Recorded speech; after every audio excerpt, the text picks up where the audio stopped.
Вие сте? Аз съм Петя Минкова-Стаевска.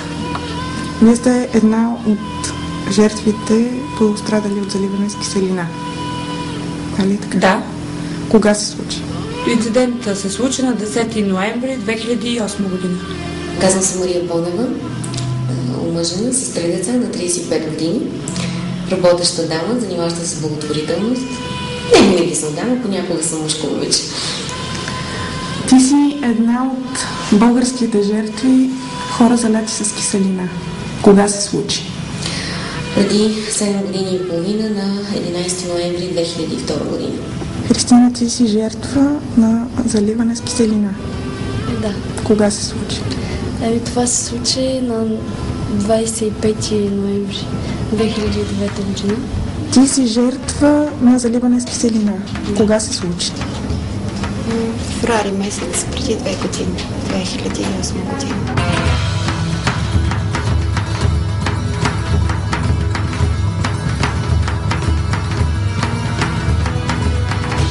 Причината според вас?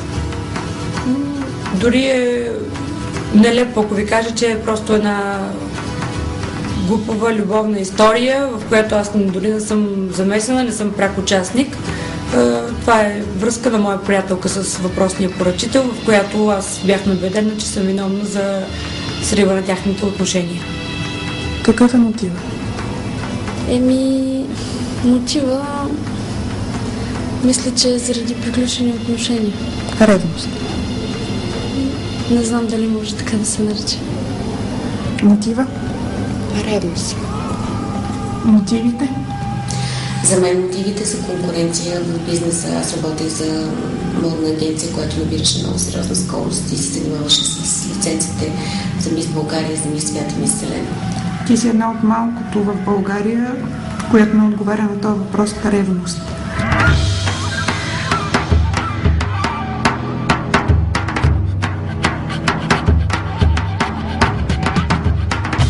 Има ли наказани за това деяние? Година и вече 4 месеца няма наказани. Едва вчера разбрах, че е връчен обвинителния акт. Първото дело е насрочено за 31 марта, това е след година и 4 месеца. Известни ли са поръчителя и извършителя? За подозрение за поръчител и този, който по мое мнение, аз имам съмнение, че поръчителят беше задържан за около месец в ареста, след което, разбира се, е пуснат и живее на свобода вече година и половина. Очаквам решението на съда след 31 март, като всички знаем, че това може да бъде протаквано и може да бъде удължавано. Знаеш ли кой е поръчителят и извършителя на това престъпление? За себе си знам. Знаеш ли кой е извършителя? Аз съм получавала заплахи. Знаеш ли кой? Да, този, който са арестували в момента. Поръчителя също. Какъв? Те са задържани двете лица. Познавам го единия. Знаеш ли кой го извърши? Имам подозрение, не мога да кажа със сигурност, но смятам, че това, което мисля, е правилно. За жалост, човека е много силен като мафиот, като човек на властта и все още не е момента, в който мога да кажа спокойно името му, защото все пак имам 3 деца. И нямам гаранция, че това нещо няма отново да ми се случи.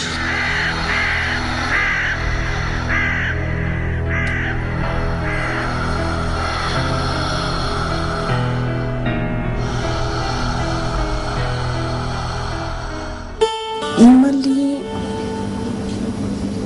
арестувани, има ли присъди по твоя случай? Няма никакво движение. Абсолютно. Което значи, че никога не е имал задържан по случая. Поне аз не съм била уведомена, не съм търсена за разпознаване.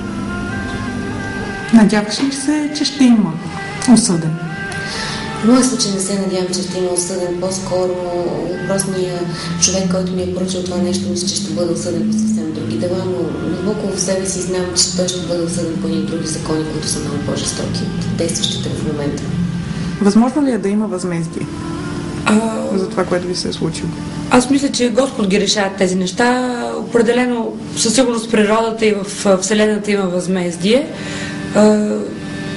Всеки в някакъв момент от живота си му се случат препятствия, които според мен това е възмездието. И със сигурност няма да останат така безнаказано деянието на този човек. За съжаление, не мога да предвидя какво ще реши съдебната система, ако говорим чисто за наказанието на този човек. Аз съм много далеко от тези усещания за отмъстителност и от...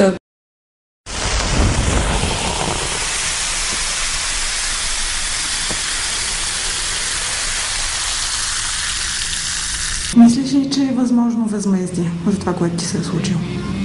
Да, говоря точно за тези написаните Божии закони. И смятам, че е възможно възмездие, защото когато ме заляха с киселина, аз съм била и бременна. И смятам, че едно такова посегателство в никакъв случай не може да остане безнаказано. Има ли по-тежко престъпление според вас посегателство срещу жена от това, което се е случило?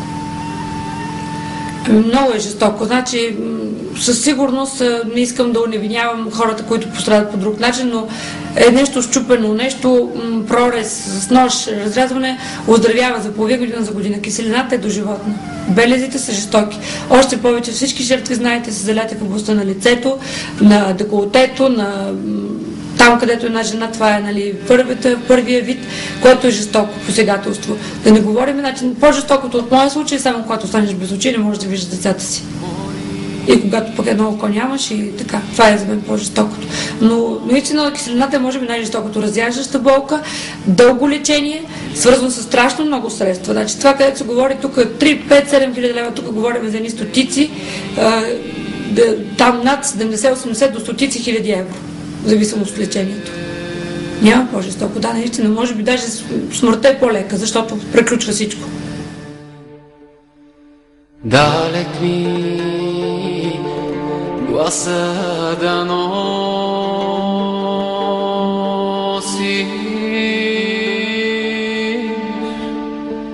Възможно ли е според тебе възмездие и какво би било справедливо? Ами, трябва да има възмездие и трябва да има достатъчно силно наказание, достатъчно силно да мотивира тези, които искат да извършват такива неща, че не трябва да се случват. Колко е това престъпление? Конкретно, според теб? Години наказание? Да, какво представлява? Ами, не знам, но трябва да са много. Колко е много? Кажи ми. Как се представя? Колко според теб заслужава човека, който ти е причинил това? Не по-малко от 10 години. Колко години според вас справедливо наказание? Ами, ако трябва да ви кажа, за мен мина година и половина в болки, в нетрудоспособност. Ще минат още сигурно 2 до 3 години в операции, отново в нетрудоспособност и в това да не съм вкъщи. Да не говорим, че белезите, травмите и за мен, и за децата ми за цял живот ще останат. След това, което ви казвам, преценете вие. Справедливото наказание е, може би, доживотен затвор според мен, защото този вид престъпления са много тежки. Те остават в съзнанието на жертвата за цял живот. И доживотен затвор е най-адекватното наказание за мен. А как ти звучи адекватната присъда в години?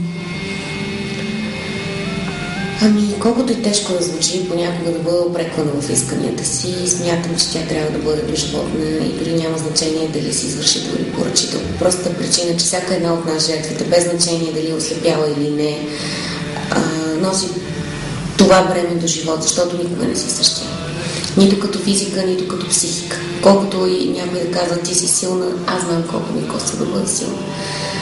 Така че, както ние носим съдбата си до живот и бремето на белезите, на болката, така смятам, че извършителят и поръчителят трябва да имат една равносметка и за лошия сценарий, че могат да бъдат хванати и трябва да са готови да понесат наказанието до живота. Далек ми гласа да носи.